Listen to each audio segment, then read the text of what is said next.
I'm with Jeff Holland of BBH, and the question that I've got for Jeff is, can he actually explain to me what he understands by unbundled versus bundled pricing?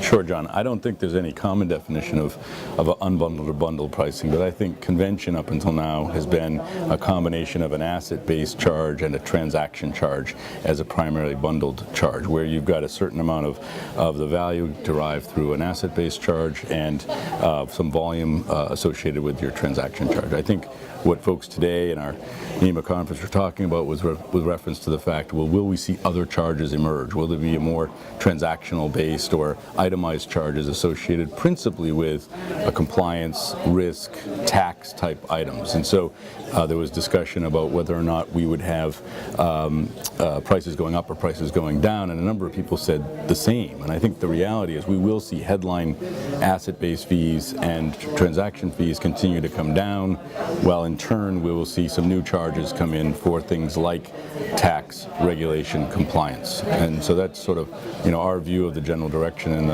the environment today. You can choose the services you'd like to pay and pay a fair price for those.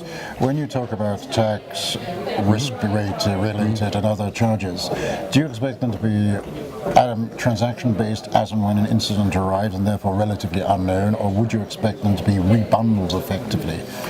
I think it's hard to quantify a risk-based charge specifically. So I think we need to, as a industry, as all industries do, associate a certain amount of overhead and other costs that are for unpredictable events in there. So I think there'll be more transaction-based in the form of if you have a certain reporting requirement or a corporate event, or I think you'll see some of those begin to emerge as a way of quantifying some of the events where there are costs today that otherwise have been subsidized in a traditional unbundled pricing.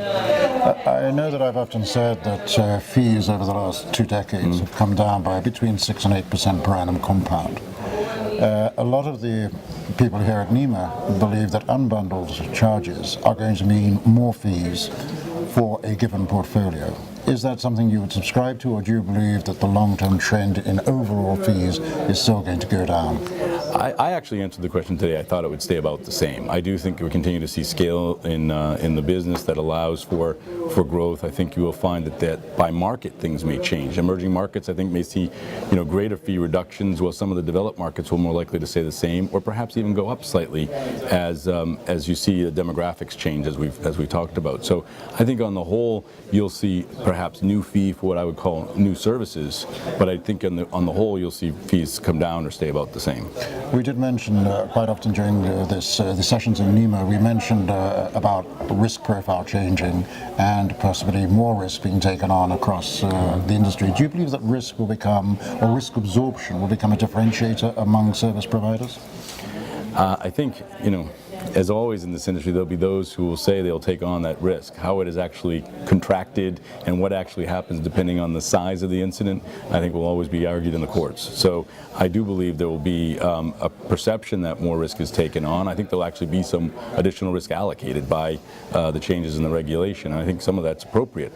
However, I think there's a limit to how much you can expect a provider to incur for investments that are either market or sovereign or others, where the reward is actually going to the investor. And so there'll be a balance of that, but I don't believe it'll actually be fully understood until an event occurs, as often the case. Jeff, thank you very much indeed.